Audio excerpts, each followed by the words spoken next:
Sejam bem-vindos, você aqui no Facebook, Instagram, temos aqui também YouTube. E vamos reiniciar o nosso estudo dar continuidade, ao nosso estudo de 1 Pedro. Então, esperando aí os irmãos irem entrando, e aí nós damos início aqui ao nosso estudo. Entramos um pouquinho antes, uns 2 minutos antes, porque aí dá tempo aí para o pessoal entrar, para o intérprete chegar. Estamos estudando 1 Pedro, quarta, quinta e sexta. Estamos estudando 1 Pedro. Próxima semana nós não estaremos aqui, quarta, quinta e sexta, porque a nossa igreja, a gente vai estar fazendo um congresso online, congresso de mulheres, e estaremos apenas no Facebook. E aí estaremos somente lá no Facebook fazendo a transmissão das palestras do Congresso de Mulheres. Esse ano vai ser um congresso online, porque nós não vamos poder, felizmente, em virtude do que está acontecendo, a gente não vai poder estar. O intérprete aqui já está chegando.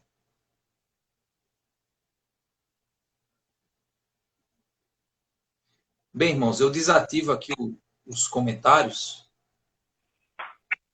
Oi, Jailma, tudo bom? Oi, boa noite.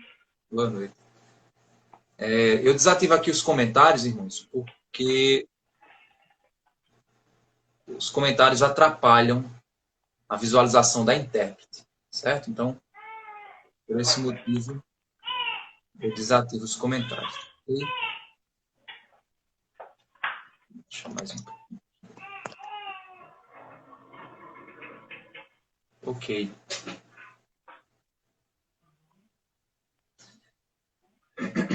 Bem, vamos orar? Pedir ao Senhor que esteja nos guiando nesse estudo. Oremos. Senhor Deus, Pai amado, Deus santo, misericordioso, pedimos, Pai, esteja nos dando sabedoria, Senhor, para que a Tua santa palavra, ela venha falar, Senhor Deus, aos nossos corações. Tem misericórdia de nós, Pai. Abre a nossa mente, o nosso entendimento. O Senhor venha, Pai, a falar conosco, segundo a Tua misericórdia.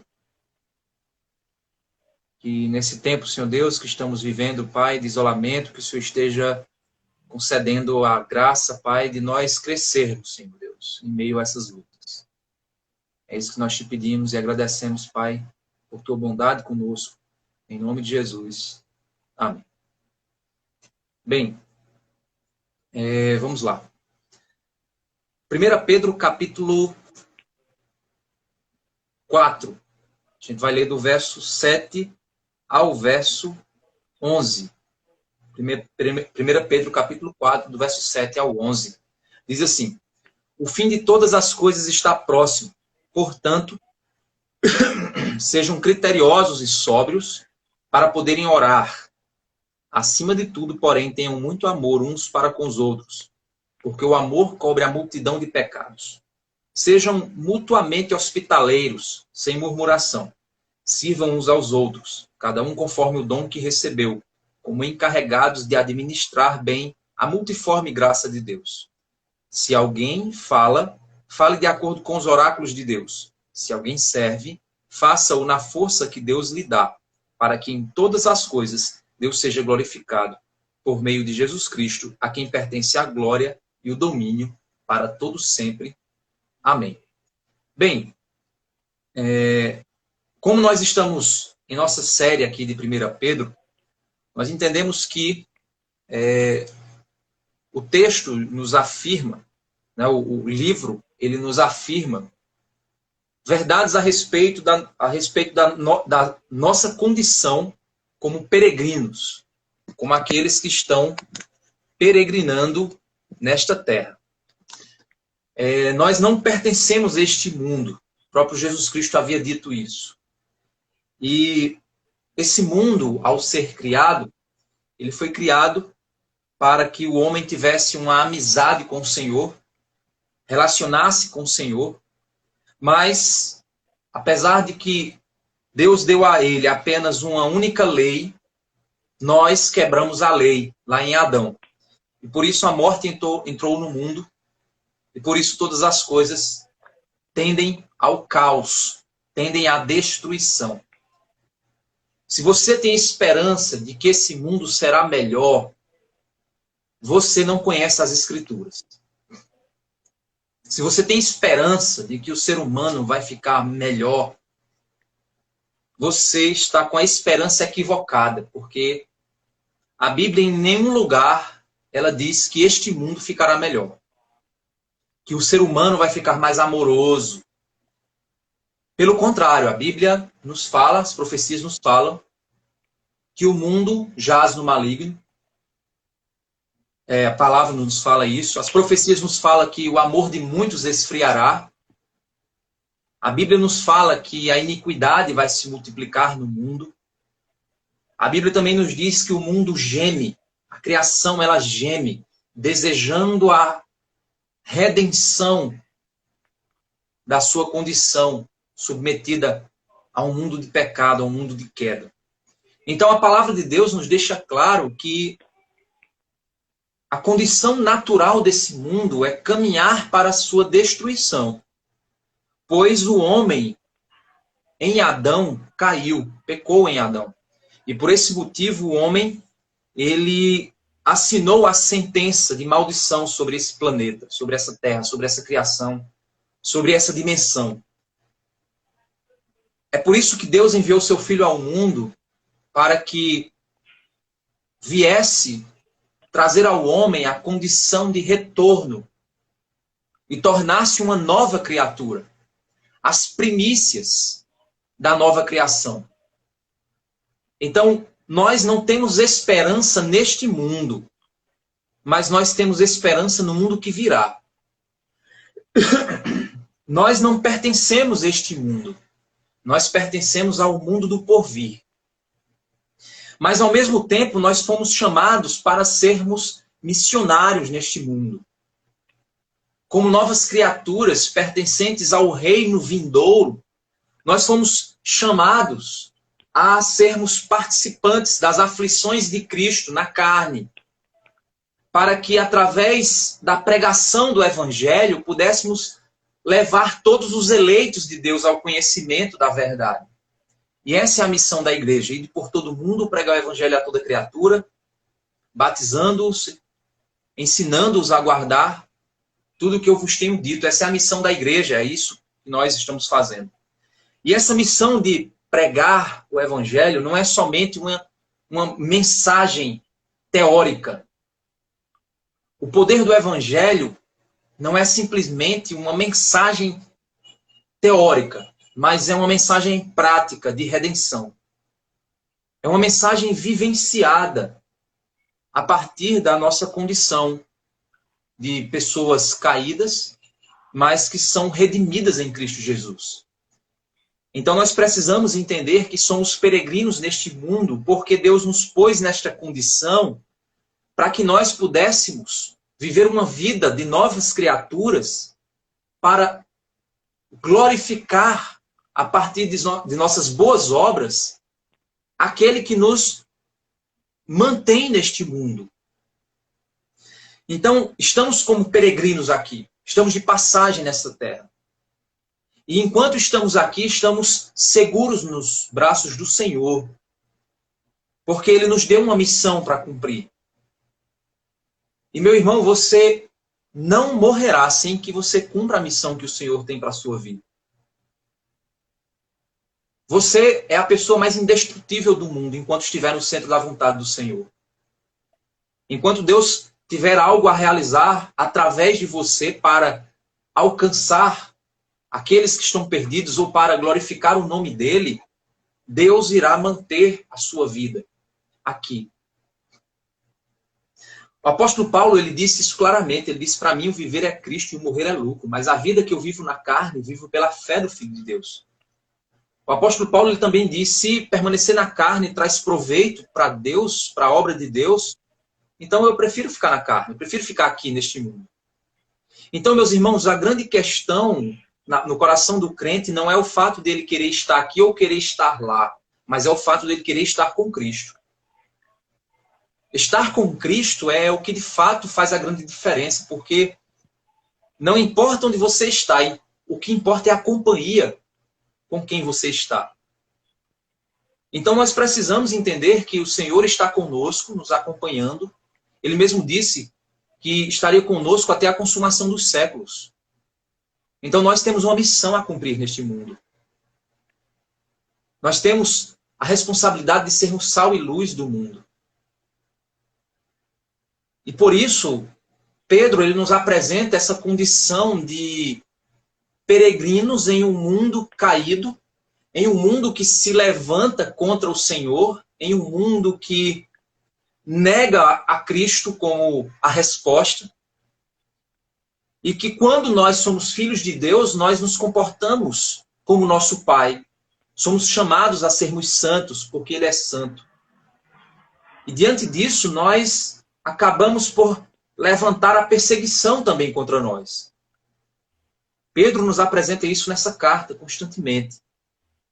Mas a nossa esperança é a arca de Noé, que salvou Noé e sua família. A nossa esperança é Cristo, que é a nossa arca. E pelo batismo nós somos sinais visíveis pelo batismo daquilo que Cristo fez em nós, ressuscitando-nos dentre os mortos espirituais. E é por isso que eu não posso mais viver como eu vivia neste mundo caído. Porque eu não pertenço a ele. Da mesma maneira, se eu for para um outro país, eu posso passar 50 anos naquele país, aprender a falar o idioma daquele país, mas eu nunca vou ter totalmente o sotaque daquele país. Eu nunca vou falar, eu nunca vou desenvolver a mesma cultura daquele país, porque eu não pertenço àquele lugar. Nós não pertencemos a esse mundo. Então, naturalmente, o que o mundo vai perceber é que nós não somos daqui. Esta é a reação natural desse mundo. E da mesma forma como, não sei se vocês que estão me ouvindo já passaram por essa experiência de você estar num outro local e sofrer preconceito por você ser de outra região, de outro local. E as pessoas se incomodarem com o teu jeito de falar, se incomodarem com o teu jeito de agir, porque você não pertence àquele lugar. É exatamente disso que Pedro ele nos falou, e a gente viu isso ontem, que eles falam mal de nós, porque, capítulo 4, verso 4, ele diz, por isso, falando mal de vocês, estranham que vocês não se juntem com eles, no mesmo excesso de devassidão.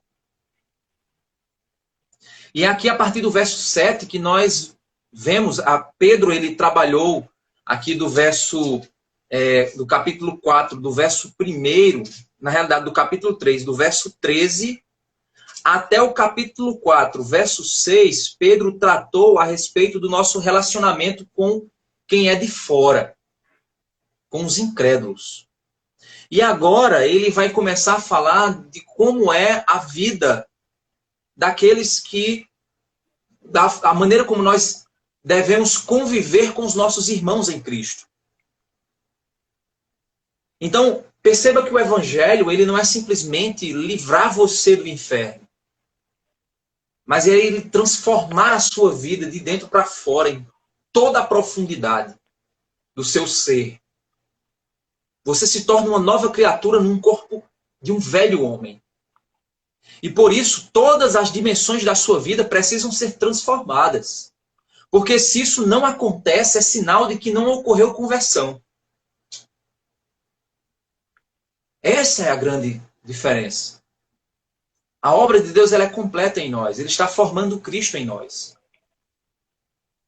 E Pedro deixou muito claro para nós que o sofrimento é sinal de que nós não pertencemos a esse mundo. O sofrimento é sinal de que nós estamos completando o que Cristo começou na carne. E no verso 7, Pedro ele nos lembra que as coisas ficarão cada vez mais piores. Você diz, pastor, eu queria aqui ouvir uma mensagem de conforto para mim.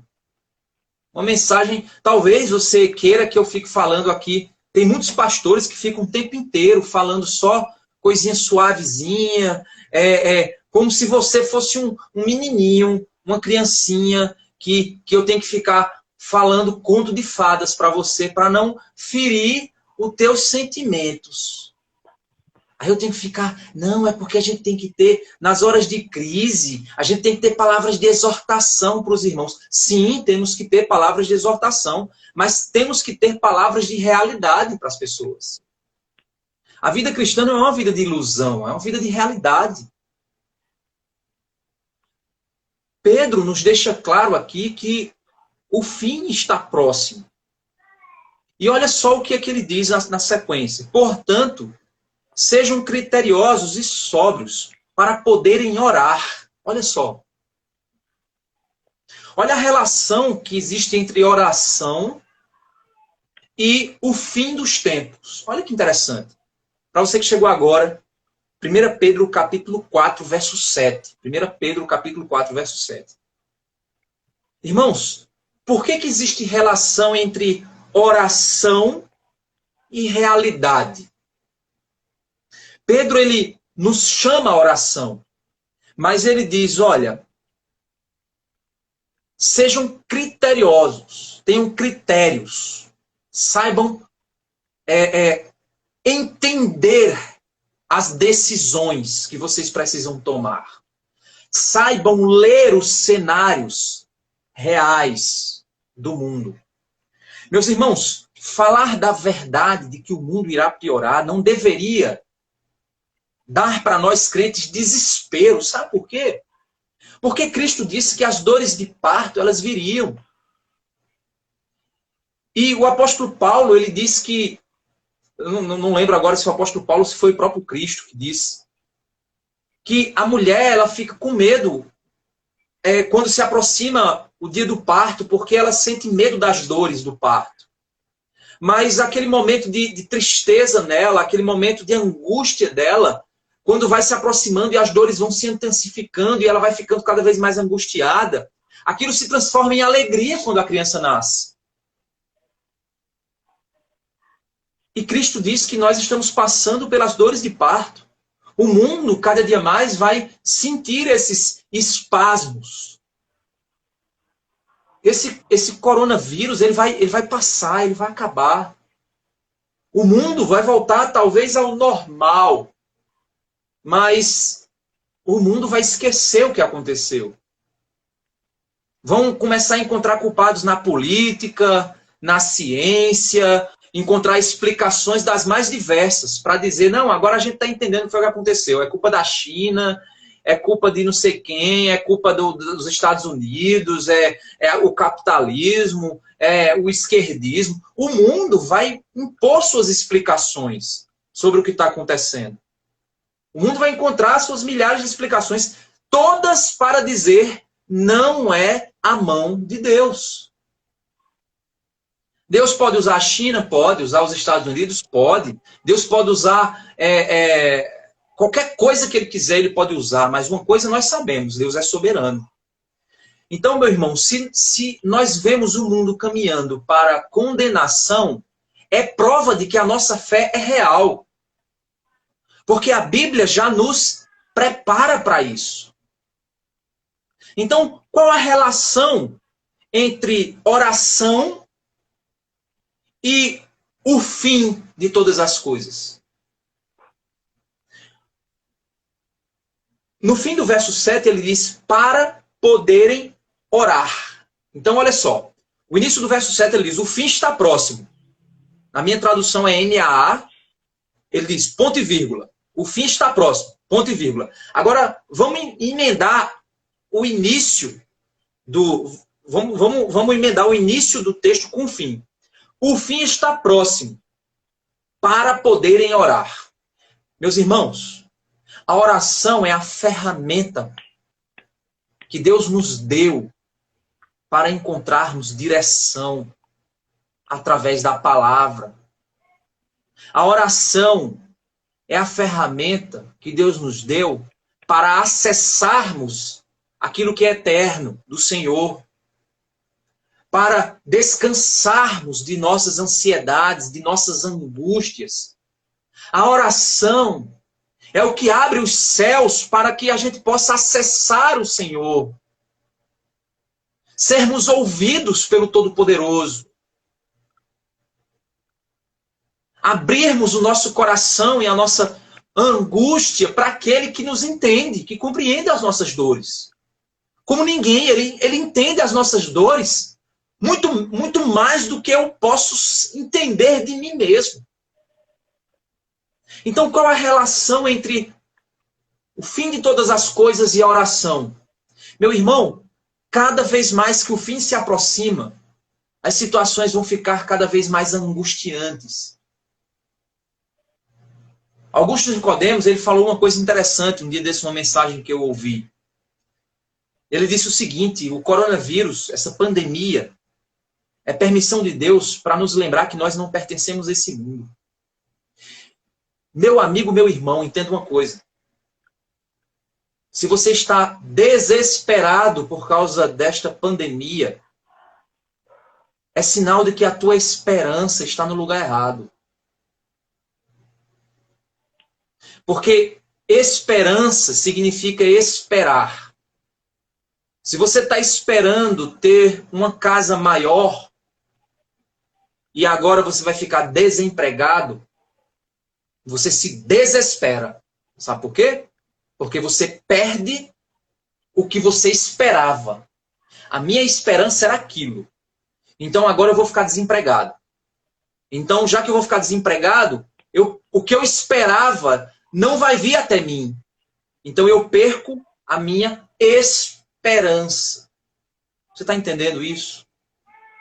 Se você esperava um país economicamente próspero, um país livre das ideologias progressistas terríveis, e agora você vê o ataque político, ou a destruição política, ou a tua visão, se você é de esquerda ou de direita, e você está vendo a sua visão se destruindo, e você está começando a ficar desesperado, a tua esperança está no lugar errado.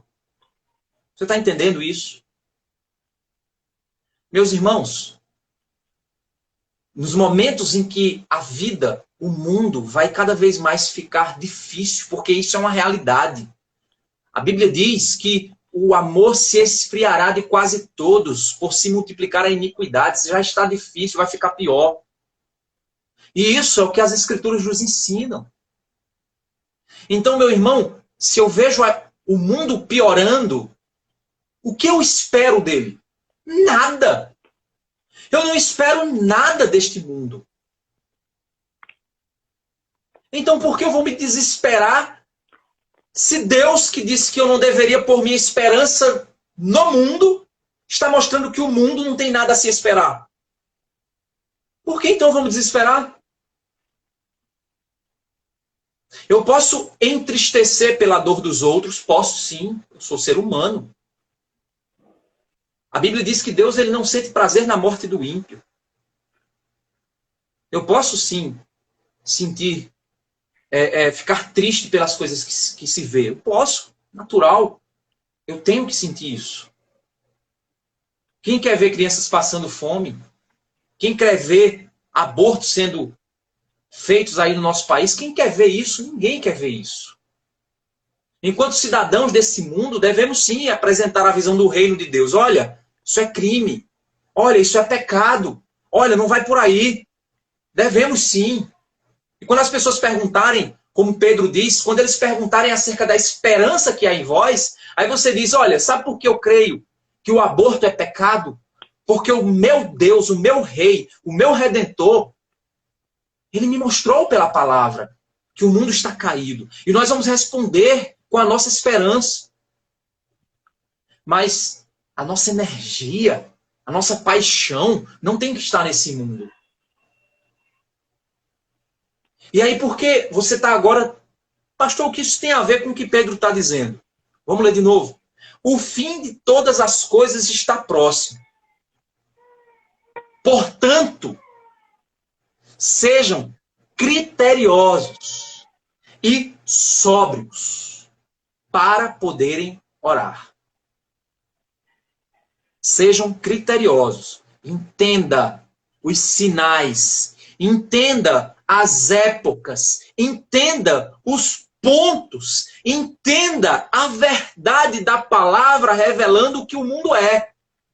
Seja criterioso. Saiba escolher com sabedoria. Saiba decidir sabiamente. Entenda que cada dia vai ficar pior para se viver neste mundo. Se você for ímpio, vai ficar uma maravilha para você viver nesse mundo. Mas se você for justo, vai ficar horrível viver nesse mundo. Nossa igreja, eu fiz recentemente alguns casamentos de jovens. E um relato comum dentre todos eles é que os amigos de trabalho zombavam por causa da virgindade deles. Porque eles estavam se guardando para a noite de núpcias.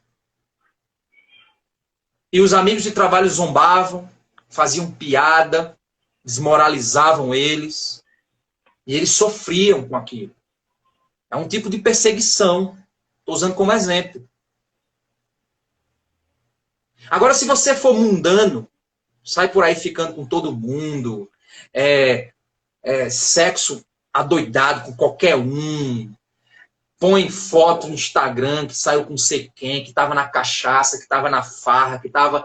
O mundo vai olhar para você e vai dizer top, você é top. O mundo vai dizer isso de você.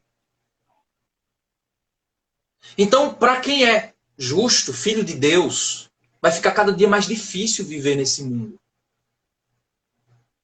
A tua família vai olhar para a tua honestidade e vai dizer que você está metido à besta. Você vai dizer para você assim, que nada, tu é metido à besta. Não, uma mentirinha não tem nada não. Você dizer, não vou mentir. Isso não está certo. Deixa de ser besta, vamos dizer assim. Tu é muito besta. Você vai ouvir palavras duras, palavras que vão te machucar. Você está querendo fazer a coisa certa, mas você vai ser criticado. E cada dia vai ficar pior, sabe por quê? Porque a corrupção se torna comum neste mundo. O padrão certo do mundo é estar errado. E o padrão errado do mundo é estar certo. É isso que vai acontecer. E nós precisamos ter a nossa mente sóbria, prudente, equilibrada, sábia, focada na palavra, porque quanto mais se aproxima do fim, mais o número de vozes aumenta. A quantidade de ideologias que nós temos hoje. Quantos crentes estão afundados em ideologias antibíblicas e eles nem percebem que estão escravos disso. Eles não percebem o quão eles estão contaminados e eles não conseguem entender. Eles perdem a sobriedade. E por isso eles sofrem por coisas que a Bíblia diz assim, por que você está assim? Isso não é a verdade das Escrituras?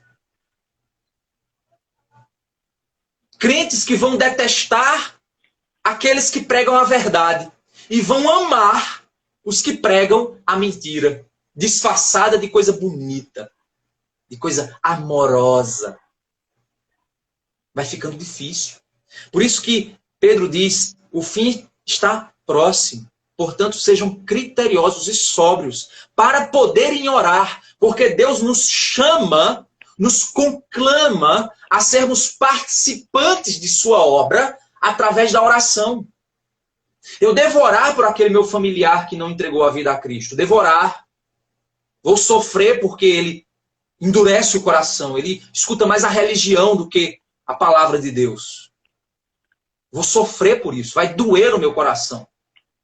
Mas eu preciso continuar orando por ele. Eu vou ouvir palavras duras daquela pessoa, mas eu preciso continuar orando por ele. Eu preciso ser sóbrio, equilibrado, para que eu possa continuar orando por aquela pessoa. Pedro inicia com oração, dizendo, o fim está próximo, mas mantenha a cabeça equilibrada. sábia, prudente, para que você possa orar, para que você possa participar da obra que Deus te chamou. E aí ele continua no verso 8. Acima de tudo, e todas as coisas que poderão vir a acontecer, acima de tudo, porém, tenham muito amor uns para com os outros. Pedro agora está falando do relacionamento da comunidade cristã, crente com crente. Tenham amor uns para com os outros. E ele dá razão, porque o amor cobre a multidão de pecados. Aí você diz, então quando eu amar o outro vai ser perdoado do pecado. Olha, gente, esse é um outro texto complicado. Lá em Tiago também fala-se da mesma forma. Vou dar para você logo o entendimento do que esse texto ele significa dizer. Relacionamentos são coisas difíceis. Deus é um Deus relacional. Deus nos criou para nos relacionarmos com Ele. Deus Pai, Deus Filho, Deus Espírito se relacionam. Deus fez a igreja como um corpo com vários membros, para que os membros se relacionem na igreja. E esse relacionamento, ele se dá num mundo caído, onde eu e você somos pecadores e vamos pecar contra os nossos irmãos. E os nossos irmãos vão pecar contra nós. Os relacionamentos não são perfeitos, eles são imperfeitos. E é exatamente por isso que Pedro ele diz que o amor cobre uma multidão de pecados. Não é que o amor passa a mão na cabeça do pecado. Não é isso. O que ele está querendo dizer é que o amor garante que aquele vínculo não se quebre até que o pecado seja tratado. É isso que ele quer dizer. Compare esse texto aqui lá com Tiago. Tiago, capítulo... Deixa eu ver aqui. Tiago, capítulo 5, verso 20. Compara. E Provérbios 10, 12. Depois você compara aí com esses dois textos que eu te falei. O entendimento é esse. Que o amor me permite perdoar o meu irmão até que nós venhamos a resolver a nossa situação. O amor me permite suportar a fraqueza do meu irmão, dando pacientemente para que ele possa ser tratado por Deus. O amor também me garante paciência para que eu possa chegar no meu irmão e repreendê-lo com amor, para que ele se corrija. Tem amor uns para com os outros. E quanto mais o tempo passa, quanto mais o fim das coisas se aproxima, mais é difícil ser igreja, meus irmãos. Mas é difícil conviver em igreja. Por que vocês acham que o número de desigrejados tem aumentado tanto? Por falta de amor da igreja. Por falta de amor deles também. Pessoas que não suportam mais estar em igreja porque elas não sabem o que é amar nem ser amada. Igrejas que não sabem mais o que é amar. E por isso não tratam mais os seus membros. Não é passar a mão no pecado, mas é tratá-lo em Cristo para que ele conserte a sua vida. E aí ele começa a dar outros conselhos práticos. No verso 9 ele diz, sejam mutuamente hospitaleiros, sem murmuração. Ou seja, receba pessoas em sua casa. Tenha prazer de convidar pessoas para fazer parte da tua vida também. Mesmo que não sejam da tua família de sangue, mas que elas façam parte da tua vida. Naquela época também, o número de hotéis não era tão grande, e era muito comum você receber missionários vindos de vários lugares. E aí você tinha que ser hospitaleiro, receber essas pessoas na sua casa. Irmãos que viajavam de um canto para o outro, você recebia eles na sua casa. Era sinal de serviço, de amor, de cuidado, de zelo por aqueles irmãos em Cristo. Verso 10, sirvam uns aos outros, cada um conforme o dom que recebeu, como encarregados de administrar bem a multiforme graça de Deus. Meus irmãos, Deus ele nos concedeu dons dos mais diversos. Pregação, temos aqui, Jailma está interpretando para os surdos poderem ter acesso à mensagem. Nós temos diversos dons. Pessoas que sabem exortar uns às outras, pessoas que sabem pregar, outros sabem ensinar, outros sabem tocar, outros sabem aconselhar, outros... E aí você diz, então eu sou conselheiro, se eu sou conselheiro eu não toco violão. Ah, não, eu sou tocador de violão, então eu não aconselho. Não, é multiforme graça de Deus. A graça de Deus, ela nos torna instrumentos a sermos usados das mais diversas e infinitas maneiras diferentes, conforme Deus assim deseja nos usar. Se ponha nas mãos do Senhor para você ser instrumento de bênção. Não se feche no ministério e diga assim, não, na igreja eu sou tocador, então eu só sou tocador. Isso não é multiforme graça de Deus.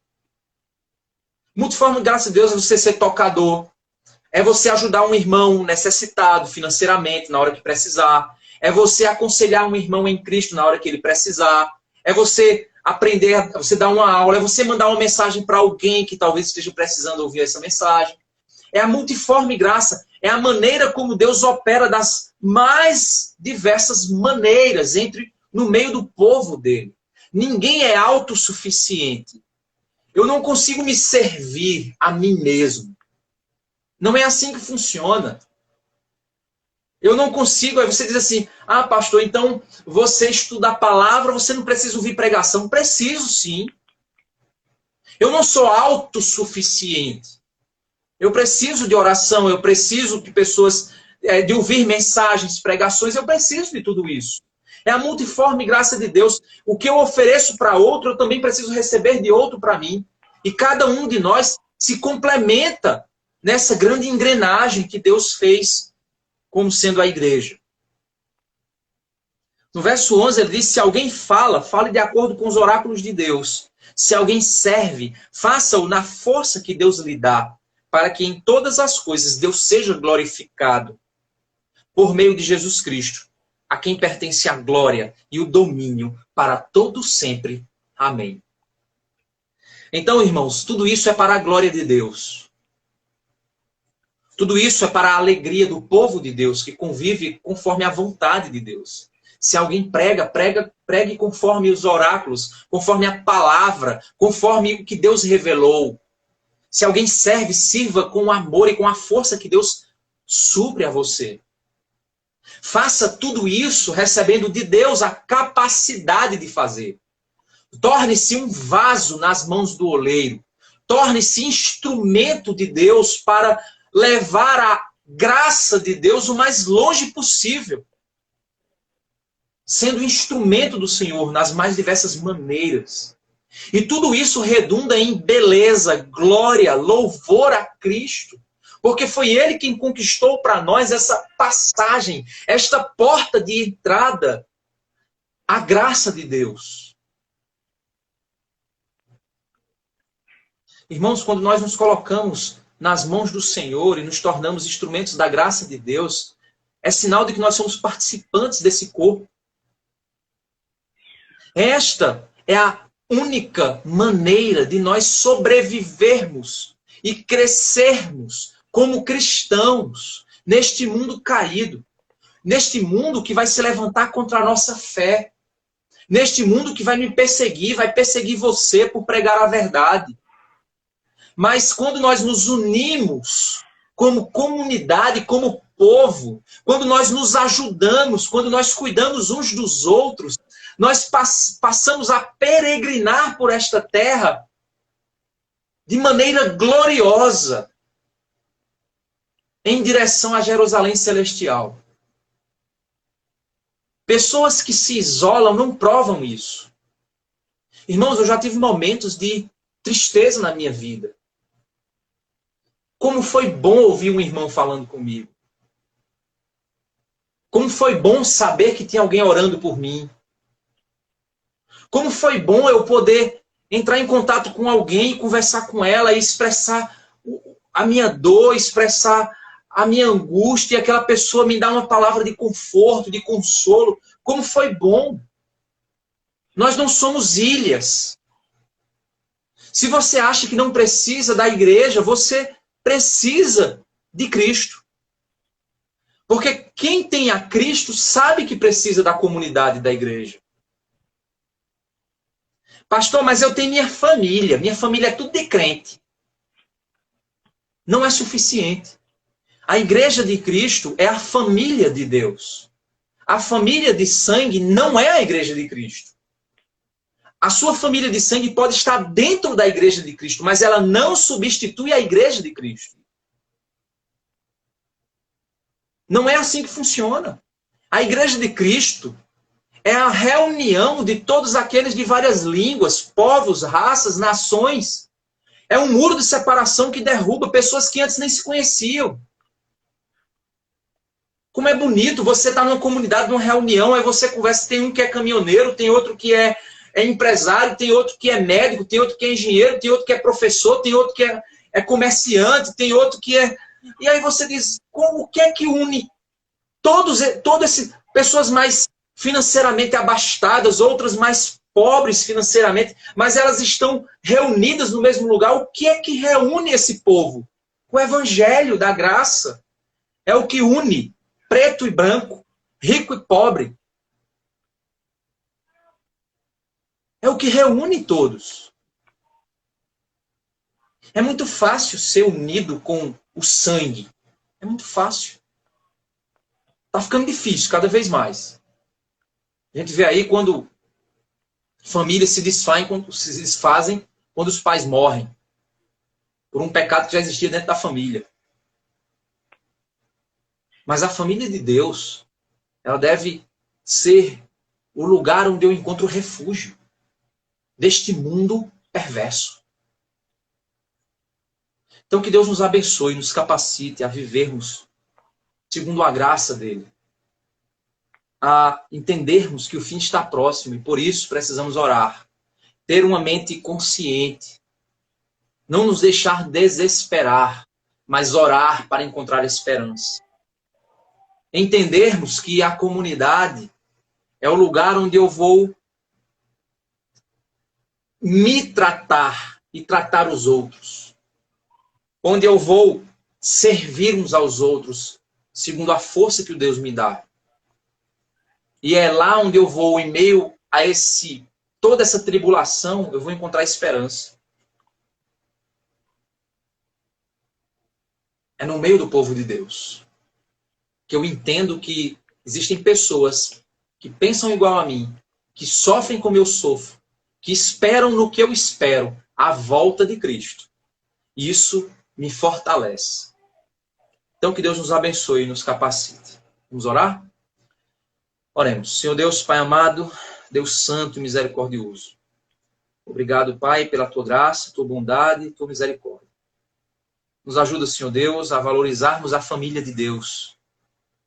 A entendermos, Pai, que no meio deste mundo perdido, o Senhor nos concedeu uma família espiritual, que nós podemos relatar as nossas dores sem sermos taxados, sem sermos mal vistos, sem sermos perseguidos, porque nós podemos abrir o nosso coração para essa família de Deus, sabendo que eles estão ali para nos servir, para nos ajudar, para comunicar graça para nós.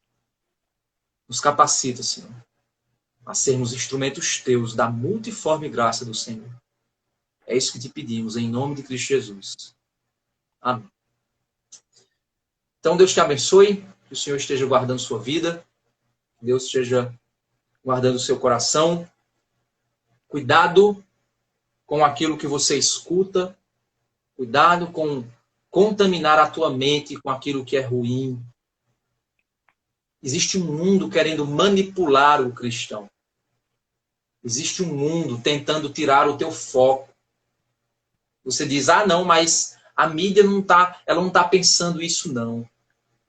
Ela pode não estar pensando isso, mas o espírito do anticristo que está por trás dos sistemas deste mundo está sim querendo tirar o teu foco, querendo tirar a tua visão de Cristo, querendo te lançar desespero, querendo tirar a tua esperança, querendo fazer você ficar angustiado, ansioso, querendo fazer você perder a sobriedade, você perder o critério, e por isso você perde o poder de orar. Cuidado com isso. Deus abençoe, o Senhor guarde sua vida. Até mais, gente, até amanhã, se Deus assim nos permitir. Então, até amanhã, às 8h30. Compartilha, manda para teus colegas aí, para a gente levar a mensagem cada vez mais longe e usar essas ferramentas digitais para cumprir a grande comissão de ir de pregar para todo mundo. Deus abençoe. Até mais.